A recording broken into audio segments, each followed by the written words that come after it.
Y es que hoy un columnista del Financiero revela lo siguiente. Este miércoles bajó la cortina Fármacos Especializados que dirige Francisco Pérez Fayad. Le informé que a principios de semana que con ellos se cierra un capítulo en la historia de un grupo, dice. Nos adelantan que para junio se espera también el de Selecciones Médicas, que es otra empresa del mismo cuate Francisco Pérez Fayad. Otra filial especializada en servicios integrales como cirugías de mínima invasión, ortopedia y laboratorios. ¿Por qué es importante esta nota? Porque Fármacos Especializados es una de las 3 empresas grandes farmacéuticas que el presidente reveló que estaban acaparando desde hace como 10 años todas las ventas de medicinas en México, ¿no?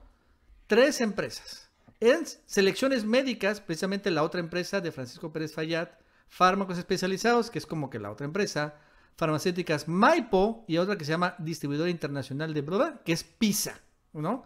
Este es Dimesa, que en otros, otro, ya el nombre comercial es PISA. Entonces, hoy se anuncia el cierre de Fármacos Especializados y Selecciones Médicas.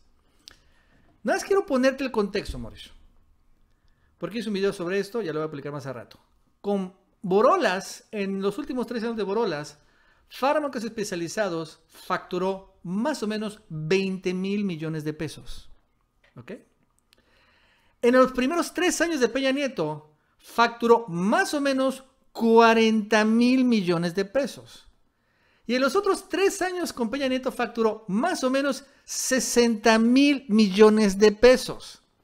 O sea que en los últimos 10 años, bueno, 9 años, los últimos 3 de Borolas y todas las secciones de Peña Nieto, facturó más o menos 120,000 millones de pesos.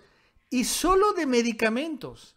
Sin contar que tiene la otra empresa, esta, los servicios médicos, que son la cuestión de cirugías, laboratorios y otras cosas, ¿no? Cosa que ver con esto, pero no medicinas. De ese nivel era la facturación. Y por eso el presidente señaló precisamente estos grandes monopolios que fueron vetados de entrada y después fueron investigados. ¿Y por qué cerró? Bueno, no cerró porque no le estén dando contratos, sino cerró porque la Unidad de Inteligencia Financiera empezó este año a arrastrar el dinero de Fármacos Especializados. ¿Qué sucedió? Encontraron que 5 integrantes de la familia y accionistas de este grupo, que también deben ser otros familiares, hicieron depósitos en cuentas en distintos países, aun cuando la empresa no registra operaciones en comercio extranjero. Y destacan envíos por 1,600 millones de pesos a cuentas en Suiza y 115 millones de dólares a bancos en Estados Unidos. O sea, que encontró la Unidad de Inteligencia Financiera el rastro de la corrupción internacional. ¿Y qué es lo que viene después, Mauricio? Tú me debes decir, después de que encuentran esto, ¿qué pasa? El congelamiento de congelamiento de cuentas. Y la además, tercera sobre es todo, yo creo que ¿Ah? ahí le van a seguir la pista del dinero a la mordida, porque este negocio es compartido, ¿eh? Sí, y es el primero además que está empezando a caer. Acuérdate que antes que cayera Alonso ya, ¿quién cayó? Alonso Ancira, ¿no? Fue el empresario que primero cayó, le congelaron las cuentas, salió de la orden de aprehensión, después, bueno, se fugó, se lo encontraron allá en Mallorca y bueno, ahí está, ya no está detenido, pero bueno, ahí está. Ahora, no se ha hablado mucho de salud, se ha hablado mucho de estos fármacos, pero realmente no se ha hablado de investigaciones contra, por ejemplo, José Narro, que sería el secretario de salud con Peña Nieto, el segundo secretario, no me acuerdo cuál fue el primero, por cierto. Pero ahora se está hablando de sus empresas, de estas empresas, y van a venir, creo que el mismo rollo. Primero, congelamiento de cuentas de estas empresas. Después, orden de aprehensión, y después ya el enlace entre esa empresa con José Narro y eventualmente con Peña Nieto. Pero con José Narro, el secretario de Salud, está más que embarrado. Si no es tampoco raro que ahorita esté José Narro en una campaña contra el presidente y contra López-Gatell, exhibiendo supuestamente fallas en la estrategia de la pandemia.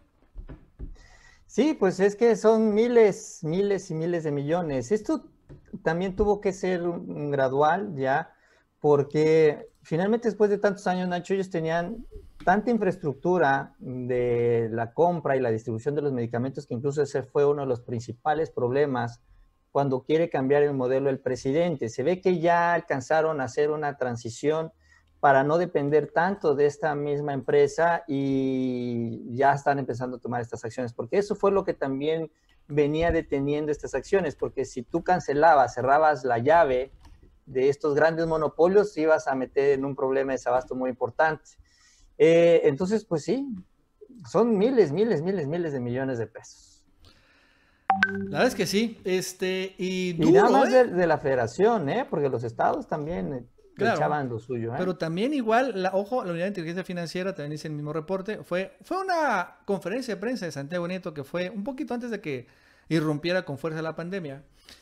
Fue en la mañanera, que también están investigando a estados también, ¿no? O sea, no se está salvando los estados, los gobernadores, incluso actuales del año pasado, están investigando ese tipo de movimientos. También por eso la razón es que los gobernadores están sumamente enojados con el gobierno federal, porque no solo les cortó todo este negocio gigantesco, sino además están siendo investigados por ellos, ¿no? Precisamente por este tipo de alianzas o complicidades criminales con esta mega emporio farmacéutico.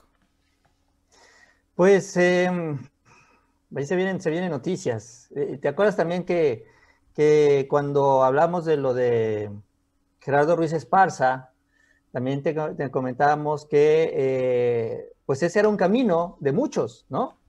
Y ya sin Ruiz Esparza, pues ahora la UIF tendría que centrarse en otras investigaciones para llegar, o sea, porque todos los caminos llevan a Roma, ¿no? Sería el grupo cercano del expresidente al propio expresidente, y cada uno con sus propios, ¿qué se puede decir? Como complicidades, ¿no? Y ahora se va Ruiz Esparza, cae por allá un poco la investigación y entonces empiezan a apretar por otro lado. Así es.